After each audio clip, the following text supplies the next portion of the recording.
If you're watching this, it means that you have discovered Warhammer40k, the most extravagant and intense universe of science fiction and darkness fantasy out there. For many, including your preferred speaking goat, it's the best fictional universe in existence. And today, this weird enough speaking goat, it's going to try to explain you what Warhammer is without diving too deep into its complex backstory. Trust me, there is more than 30 years of lore and countless pages of stories, characters, and epic conflicts that would take me hours and hours to explain. But if for some reason you want me to narrate you all of that, give me a thumbs up and put down there in the comments what do you want me to talk about. For now, let's get into the main topic.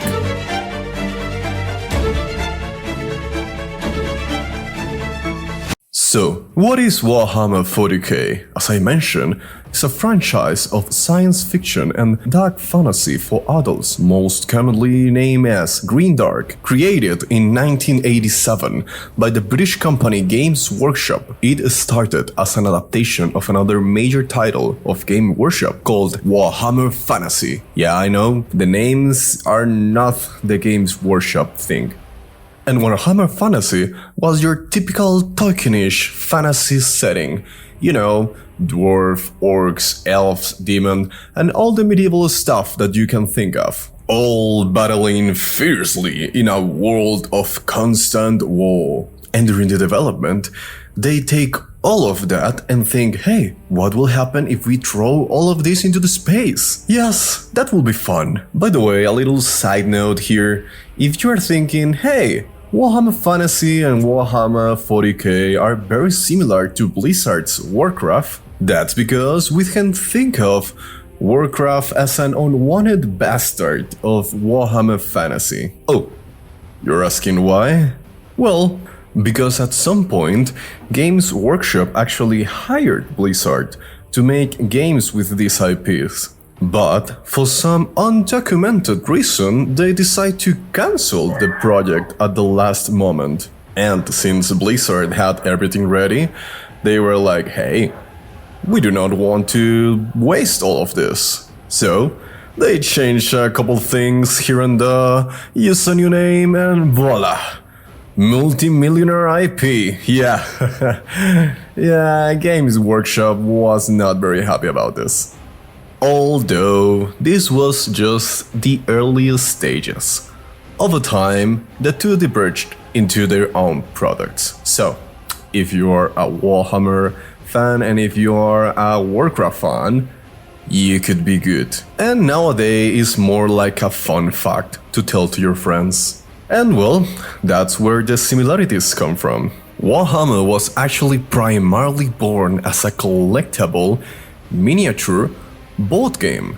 Miniatures that you have to buy, assemble, and paint, which made it a rather expensive hobby.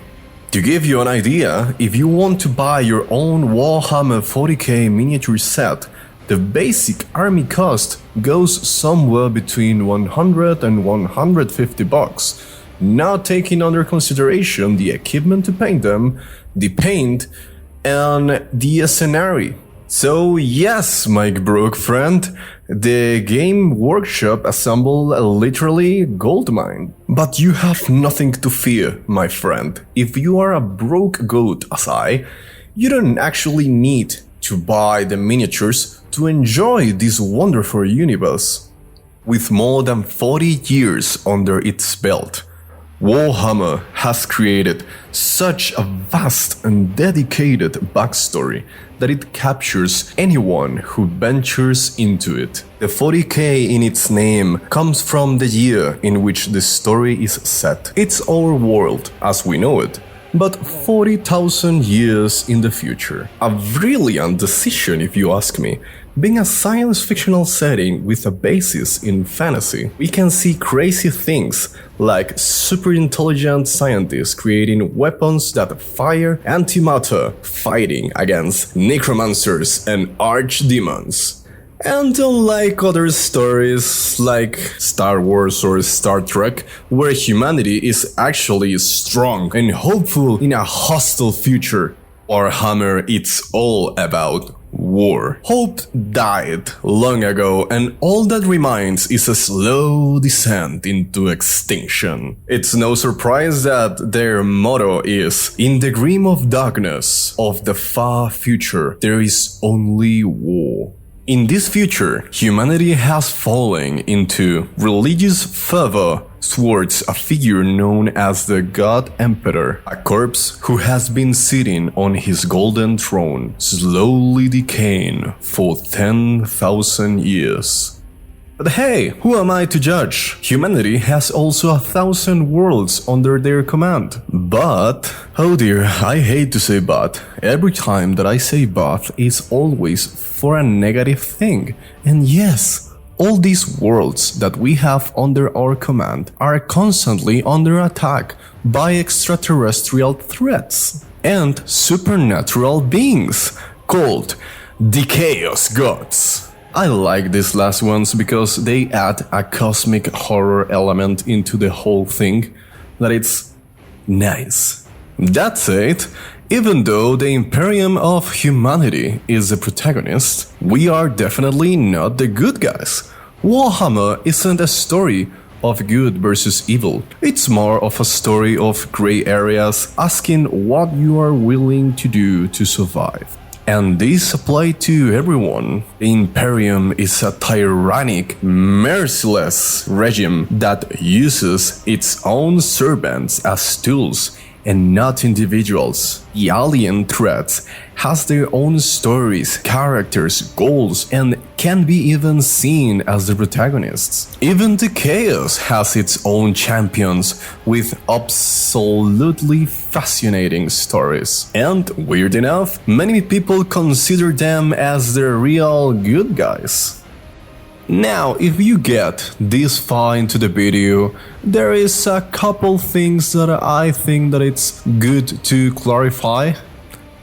The Warhammer universe was originally conceived as a satire. Yes, a mockery of society itself. For example, the Imperium is a mock of our dependence of a figure of power. We mock religion with the Imperium cult, and okay guys, there is one character that it's called Obi-Wan Sherlock, for God's sake. It's an extravagant universe, a very extravagant one, where both humanity and the races that face off are incredibly powerful.